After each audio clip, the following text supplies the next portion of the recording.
All right, and we're back. I want to get past this feeling of what you're saying, but I just want to say something real quick past. Yeah. You know, when I've looked at this image, a clear image of the virus, right? You know, for me, it was kind of pretty in some cases, but you know, this colorful the way they present it. You know, and you're talking about a blurred image. When you look at it, if you can look at it from another perspective, if you didn't think COVID, you just think of what's that? Looks like a pollen, you know, whatever, right? Mm-hmm. And that's so contrary to what it's doing to people. The image of it when you get it in a sharp, you know, look at it with a sharp image. If it wasn't COVID-19, it looks like a you know, when you have a dandelion or whatever those things, those white things, you know. But psychologically, I mean, what do you think, Pastor? What you can do? And so, you know, to your point, to that last point, the image of COVID-19, the coronavirus, actually, corona means crown, and so that's actually what you're seeing. That pretty dandelion effect that you were mentioning there. It's actually supposed to mimic or be the image of a crown, which is what corona means. Which is why the bear actually has a crown on it, and so that in and of itself is a whole nother conversation. But what the media has done is it's a method of normalization, and so or normalizing this thing, and to soften up the image actually is now to say it's almost like a censoring of. I don't know about y'all. I grew up in a time when, you know, you couldn't say certain words on TV. Right. They didn't kiss a certain way on television. Why? No. Because the belief was they did not want to introduce this thing so that it becomes normalized. And so in essence, it's a type of concern for our society, right? It's a type of concern of the power of influence, how we're going to develop others. And I think in this day and age now, people have become more excited about getting the raw uncut of everything. Right. We become desensitized and everything is impersonal and your business is out there and whatever. Right. Right. It's become the new normal. But what I will say in situations like this, and I hate to say it because it sounds so political, and I know not to get into it here, but there's certain news channels that have certain positions where politics are concerned, especially the party that's in power now. You'll find that on certain stations, they'll have like commercials and about, you know, being concerned, recognizing the frontline workers. You'll notice that there's a softer edge where certain issues are concerned. So, for example, whenever there's major coverage, certain news channels always include an encouraging advertisement, almost to say, "Listen, we're here going through it with you. We feel the pain. We understand." And I think that's what we can see more of. I just did a video. I'm a part of a clergy organization here in Brooklyn, and we just did a video to encourage the frontline workers that we're going to send to as many of their social media outlets, so that they can hear from pastors saying, "Listen, we understand that there's a lot going on. We understand that sometimes you may feel like you guys are not doing the job. You know, please don't give up. Please don't quit. We thank you. We're praying for you," so that there is something that changes the monotony, right? Right. And in essence, when it becomes monotone, it becomes normal. Right. And so COVID-19 has become normal. I laughed actually, and I said to someone, I can't wait to see what Webster's adds to the dictionary this year. Wow, that's deep. Do you think that the images that they've shown of that we're all in this together, is that an empathetic outreach through media, or are those separate entities trying to show empathy? What do you think?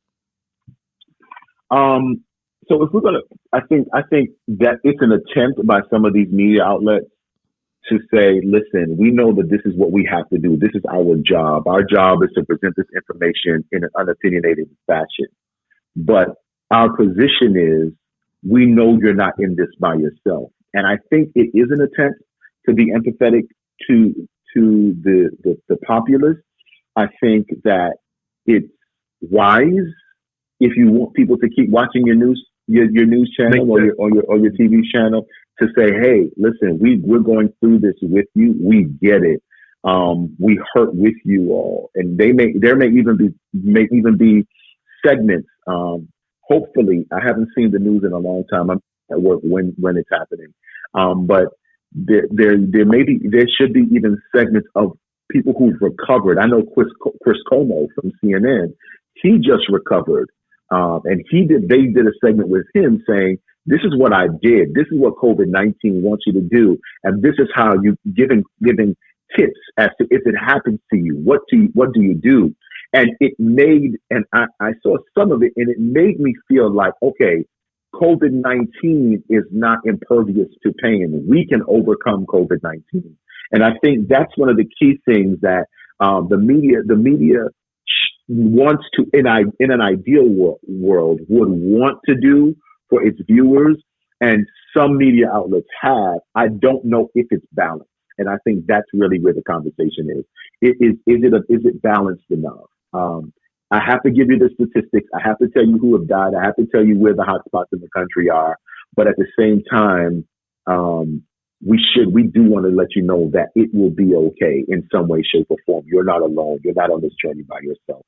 And in essence, it is a little bit of empathy. And in a way, it's serving as well, letting people know we're in this with you, and we're going to use our platform as well to assist you. I think going back to the point that you made, so emotional intelligence came to the fore when Daniel Goleman wrote his book Primal Leadership, and one of the things he made mention of, or he alluded to, is the science of good mood. Mm-hmm. Emotional intelligence is understanding the science of mood, right? Interesting. And so if we're wise, we would pay attention to the moods, because really and truly that's what it is. Let's be honest, right? If I'm self-aware, I know I'm in a good mood. If I have proper emotional self-awareness, I'm going to, and I understand my inner signals, I'm going to stay away for a season. I may turn my phone off for a little while, because if I answer the phone, I'm going to flip out. People who are not aware of themselves or of others don't understand the science of mood.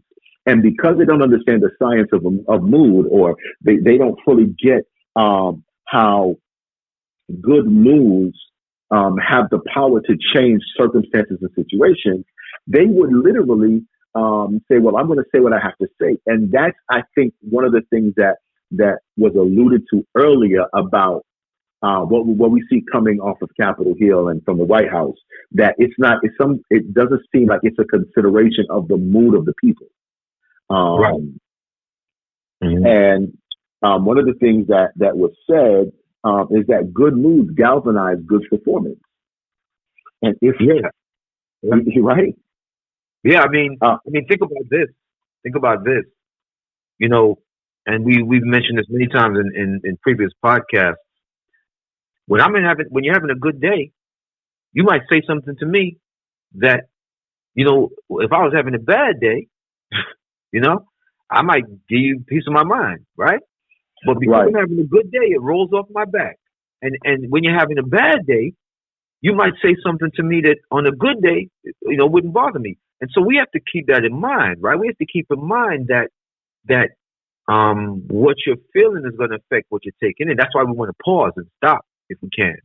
Even when you get good news, you could get out of hand when you get good news. You might lose your mind. Absolutely. Right? Yeah. And the other thing too is, do not be dismayed by a bad mood, and do not be over by a good mood. We're not saying that when something's good you don't want to relish it, right? But you still have to create balance, have balance even with good news. And the ebb and flow of life suggests to us, human beings that today is a bad day, but this too shall pass. You know, so be careful how much you submerge yourself in. You know, don't be fooled. You know, which is said in one of the EI books. Don't be fooled by a bad mood. Don't be fooled by a good mood. Keep it balanced.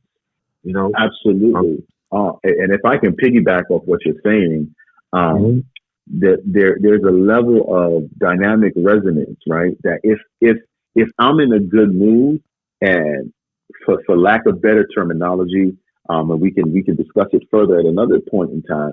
But if I'm in a good mood, I should resonate at such a frequency that the people around me should be able to identify and feed off of that, especially if you're in a position of power, right?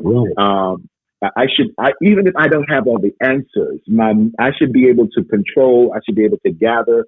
I should be able to manipulate. Not even manipulate, because that's not the right word. But I should have enough competency to harness the good that I'm feeling, and so that it can be transferred to my team. That it should be transferred to my family. This, Pastor, is an aspect, a very powerful and much discussed aspect, strong aspect of emotional intelligence, that we can influence others with our emotions for better.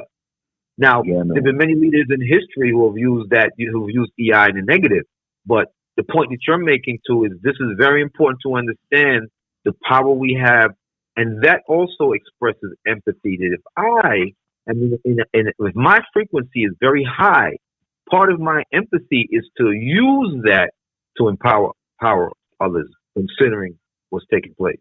You know, absolutely. So that's go ahead.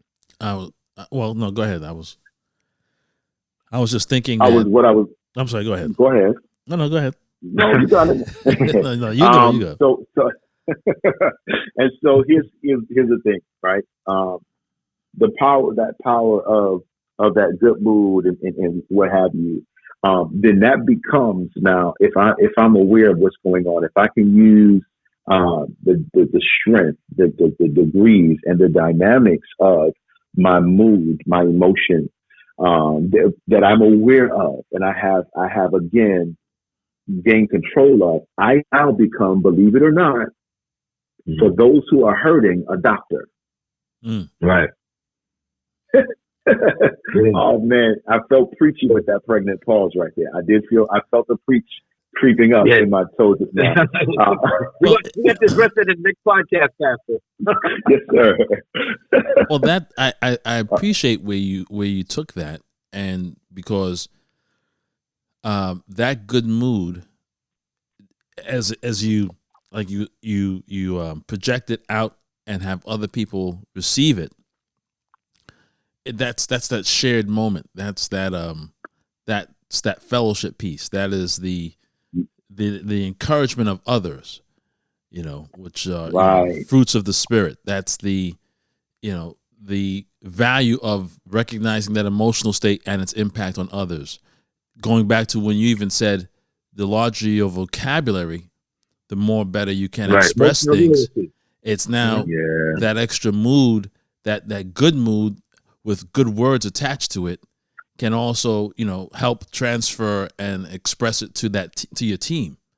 And so that's it all comes back around once again. Absolutely. I think, and I just probably my final point. But if you think about it, and it doesn't mean that you have to be the richest man in the room, the strongest man in the room, the brightest man in the room, or woman in the room. Think about this. Have you ever been in an environment where a baby laughs just real wild or real loud? Or if you are in a bad mood and you hear a baby laugh, have you ever seen a toddler or a baby laugh? It almost brings the entire room to a point of focus. Let's take a break.